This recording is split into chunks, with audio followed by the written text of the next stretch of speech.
अस्सलाम वालेकुम dear students. मैं YouTube lecture chemistry with professor Mohammad Azim Anwar के साथ लेक्चर नंबर 4 लेकर मौजूद हैं। आपको मालूम है कि इससे पहले हम पहले 2 लेक्चर्स पावर पॉइंट प्रेजेंटेशन के जरिए रीड आउट कर चुके हैं। ताहम मैंने ये महसूस किया कि व्हाइट बोर्ड पर लिखना ज्यादा इफेक्टिव रहता है, इसलिए lecture number 3, 4 and so on इंशाल्लाह हम व्हाइट बोर्ड ही यूज करेंगे। और जैसा कि मैंने आपको पहले भी बताया कि टाइम सेव करने के लिए मैंने लेक्चर को पहले ही राइट आउट कर लिया है ताकि लिखने में ज्यादा वक्त जाया ना हो और वीडियो साइज या वीडियो लेंथ ज्यादा बड़ा ना हो, ताकि आप उसे आसानी से वॉच आउट कर सकें।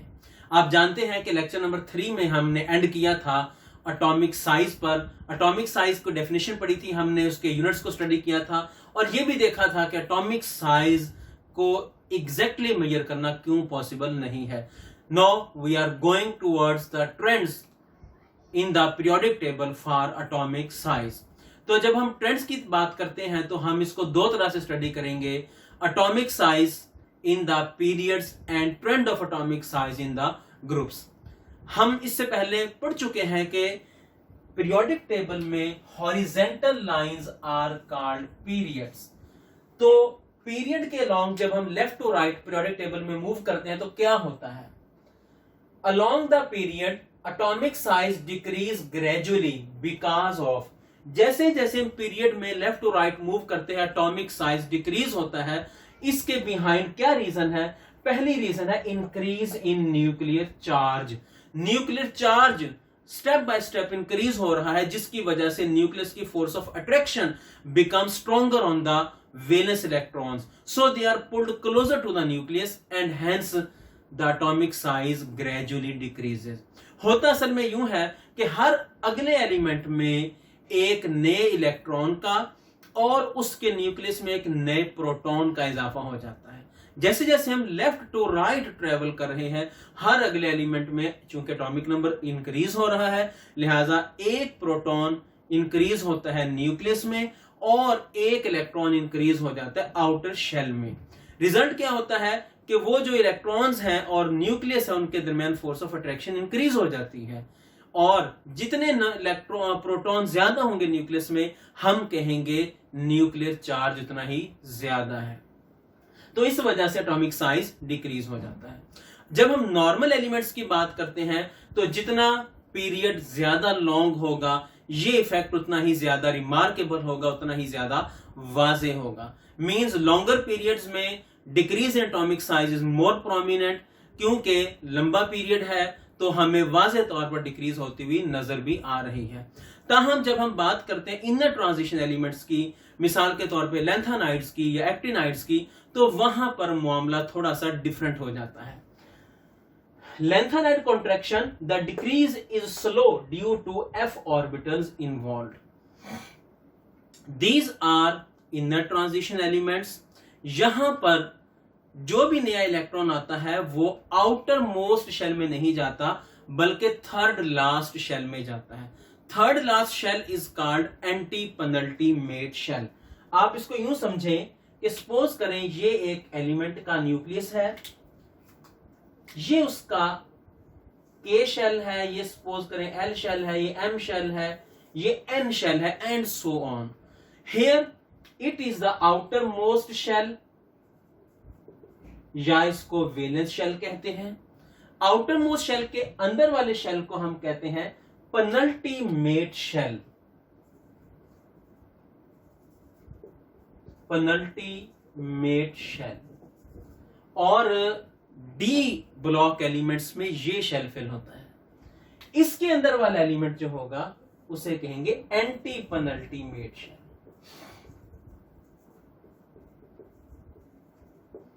In the actinides and lanthanides, anti-penultimate shell is being filled। ऐसा क्यों होता है ये बात हम चैप्टर नंबर 6 में पढ़ेंगे। फिलहाल आप इतना जान लें कि लैंथेनाइड्स और एक्टिनाइड्स में एंटी पेनल्टीमेट शेल फिल होता है। जब ये शेल फिल होता है तो आप देख सकते हैं कि न्यूक्लियस और वैलेंस शेल के दरमियान काफी सारे इलेक्ट्रॉन आ जाते हैं।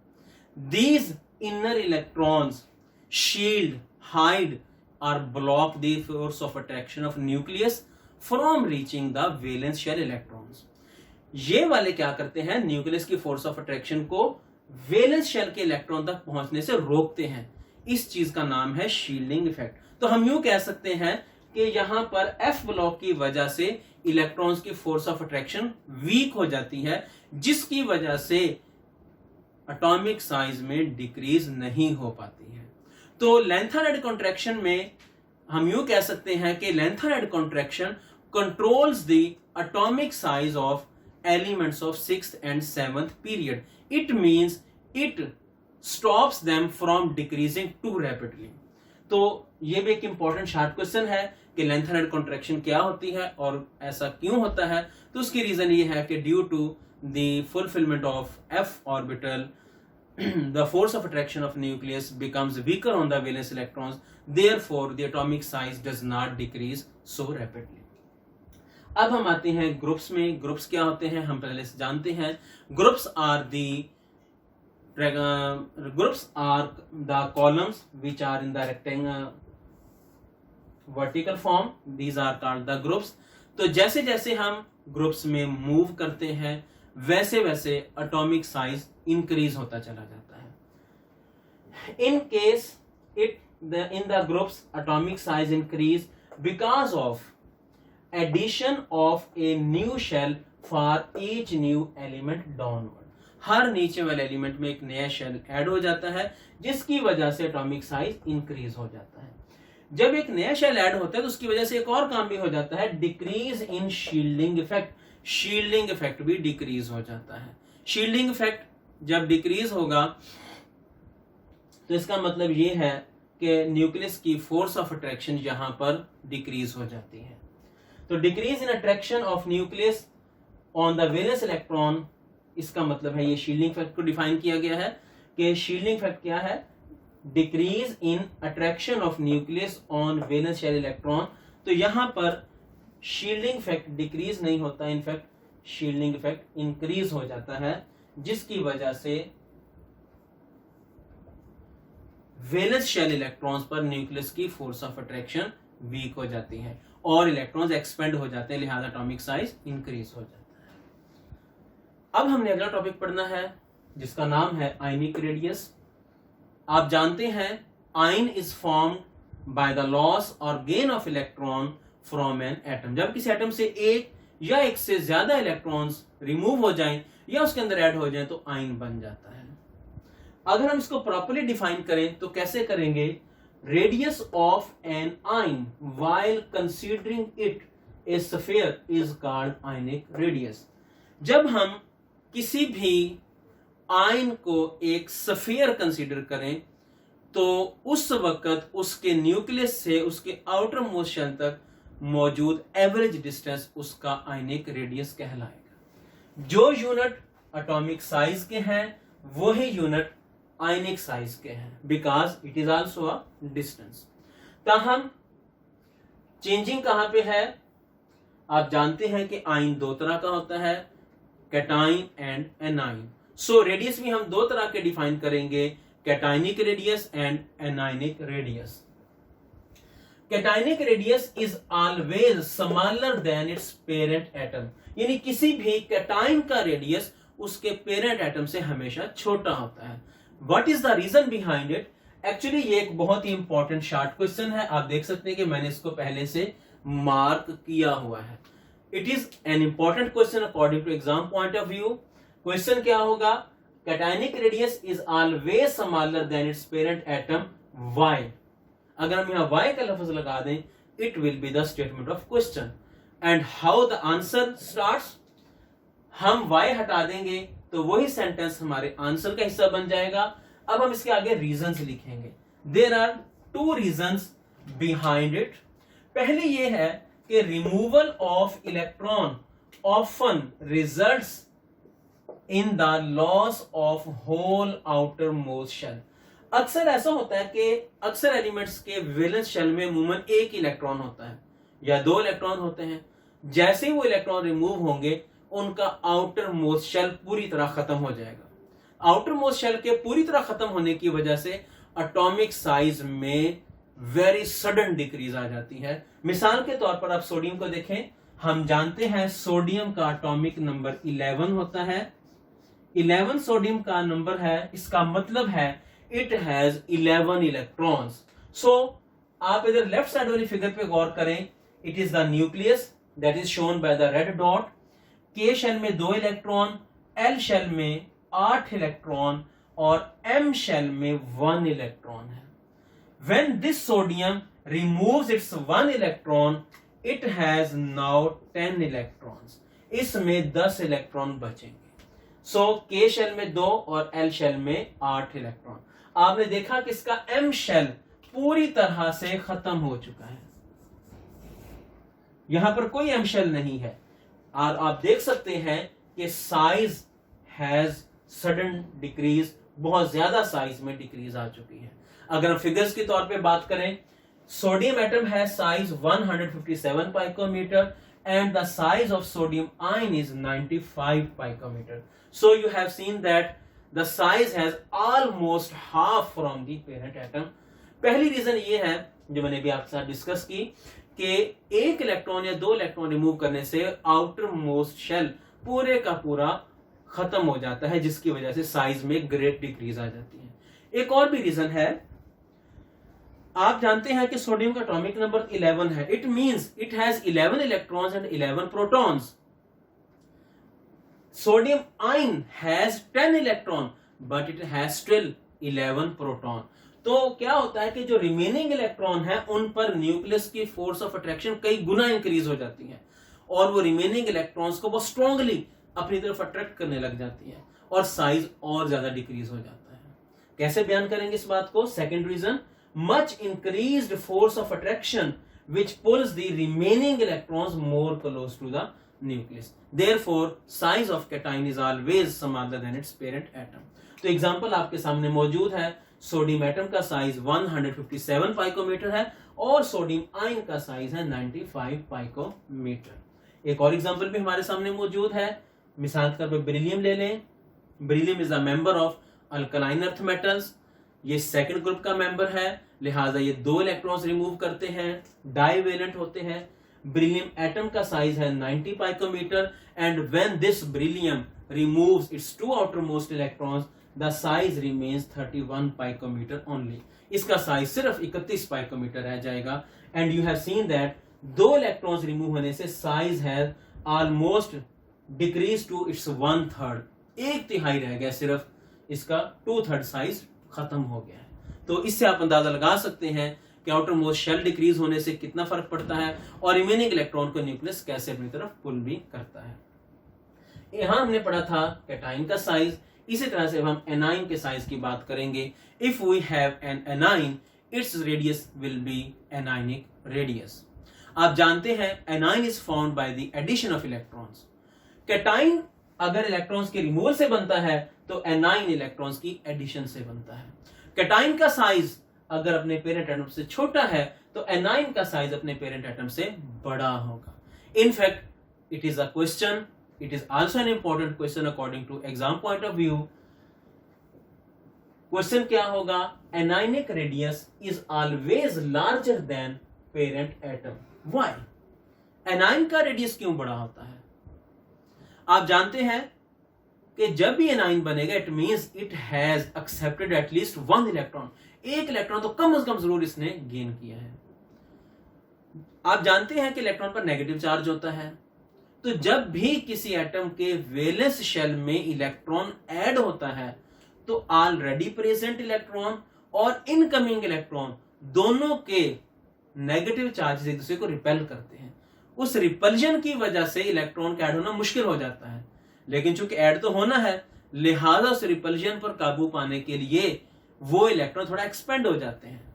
तो when an electron is added in the outermost shell of an atom, the electrons expand to avoid the repulsions between already present electron and incoming electron. Therefore, the size of anion is always larger than its parent atom. मिसाल के तौर पे आप chlorine को ले लें। Chlorine atom का size 99 पाइकोमीटर है और क्लोराइड आयन का साइज 181 पाइकोमीटर है। तो आपने देखा कि सिर्फ 1 इलेक्ट्रॉन ऐड होने से साइज ऑलमोस्ट डबल हो चुका है। What are the trends? Ionic radius के क्या ट्रेंड्स हैं? पहले भी मैं वजाहत कर चुका हूं कि ट्रेंड्स का मतलब होता है कि ये प्रॉपर्टी पीरियोडिक टेबल में किस तरह से चेंज होती है। तो atomic size and ionic size both have same trends in the periodic table and both have same reason for its change in the periodic table. So if you know well the trend and reason of atomic size, you don't have to remember the trends and reason of ionic size because both are same. अगर आप देखें यहां पर जिस चीज को मैंने पहले एक्सप्लेन नहीं किया था, it is actually a graph which shows the change in the size from top to bottom of group 1A, it means alkali metals. ये ब्लैक से जो ग्राफ ड्रॉ किया गया है ये इनके एटॉमिक साइजेस को शो करता है और ब्लू से ड्रॉ किया गया ग्राफ उनके आयनिक साइजेस को शो करता है। एक्स एक्सिस पर एटॉमिक नंबर्स हैं, वाई एक्सिस पर एटॉमिक साइज है। अगर आप इन ग्राफ्स को देखें तो आप बहुत आसानी से ये बात समझ जाते हैं कि जैसे जैसे हम टॉप से बॉटम मूव करते हैं एटॉमिक साइज इंक्रीज होता है और आयनिक साइज भी इंक्रीज होता है। ताहम अगर आप इनको आपस में कंपेयर करें, you will see that ions are always in smaller than their parent atom, cations are always smaller in size than their parent atoms. तो both the trends are the same and reasons are also same. यहां तक हमारा एक topic मुकम्मल हो गया। अब हम एक बहुत इंपॉर्टेंट टॉपिक पढ़ने जा रहे हैं जिसका नाम है आयोनाइजेशन एनर्जी या आयोनाइजेशन पोटेंशियल। पहले हम इसको डिफाइन करेंगे, फिर हम इसके नेम पर आएंगे कि ये नाम इसको क्यों दिया गया है। ब्रीफली आयोनाइजेशन एनर्जी को IE और आयोनाइजेशन पोटेंशियल को IP कहा जाता है। We will define it as minimum amount of energy required to remove an electron from valence shell of an isolated gaseous atom is called ionization energy. यानी हमारे पास कोई isolated gaseous atom है, उसमें से हमने एक इलेक्ट्रॉन को रिमूव करना है, उसके लिए हमें जो एनर्जी चाहिए वो उसकी आयोनाइजेशन एनर्जी कहलाती है। एनर्जी है, इसका यूनिट किलो जूल पर मोल है, ताहम इसे इलेक्ट्रॉन वोल्ट में भी लिया जाता है। यू नो दैट फिजिक्स में आपने पढ़ा होगा कि इलेक्ट्रॉन वोल्ट भी एनर्जी का ही यूनिट है। एग्जांपल लेते हैं, सोडियम एटम आप देख सकते हैं गैसियस फॉर्म में है, इसमें से एक इलेक्ट्रॉन रिमूव हुआ तो ये सोडियम आयन में कन्वर्ट हो गया और energy required is 496 kilo joule per mole.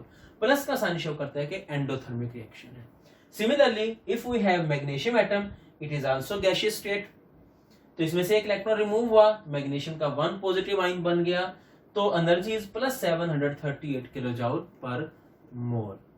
तो एक इलेक्ट्रॉन हमने निकाला है, इसलिए ये इसकी फर्स्ट आयोनाइजेशन एनर्जी कहलाती है। यहीं पे हम थोड़ी देर के लिए स्टॉप करते हैं और मैं डेफिनेशन को एक बार फिर से जरा आपके सामने एक्सप्लेन करता हूं। पहले तो ये समझ लें कि आयोनाइजेशन एनर्जी एक्चुअली मेटल्स की टिपिकल प्रॉपर्टी है। हम इसे नॉन मेटल्स पे भी यूज करते हैं, ताहम it is a typical property of metals.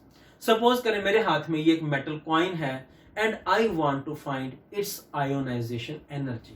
मैं इसकी ionization energy मालूम करना चाहता हूं। How will I find it? सबसे पहले हम देख रहे हैं कि ये solid state में है। So what I have to do? मैं इसे हीट करूंगा, इतना हीट करूंगा कि लिक्विड में कन्वर्ट हो जाए। लिक्विड में ही कन्वर्ट हो जाएगा, then I will further heat it so that it will be converted to vapors. ये vapors में कन्वर्ट हो जाए। But I will continue heating it until all the bonds are broken and all the atoms are get isolated.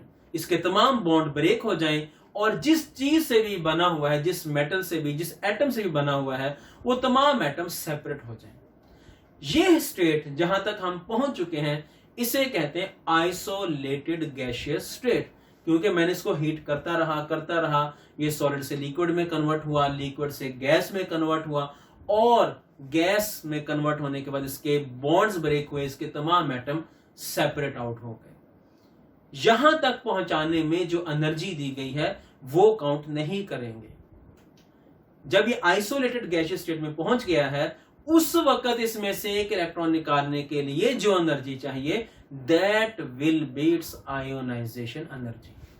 तो जो point मैं आपको समझाना चाह रहा था, उम्मीद है आपने इसको महसूस किया होगा कि सॉलिड स्टेट से लेकर आइसोलेटेड गैसियस स्टेट तक ले जाने में जो एनर्जी प्रोवाइड की गई है वो एनर्जी हमने काउंट नहीं करनी है, बल्कि आइसोलेटेड गैसियस स्टेट में पहुंचने के बाद जो एनर्जी दी है वो हमने काउंट करनी है। उस एनर्जी को कहते हैं आयोनाइजेशन एनर्जी। कौन कौन से फैक्टर्स इस पर असरअंदाज होते हैं? Shielding effect, atomic size and magnitude of nuclear charge. These are some of the factors which affect the ionization energy. So it is the end of our today's topic. आप चाहें तो इसका स्क्रीनशॉट ले सकते हैं। तब तक के लिए खुदा हाफिज।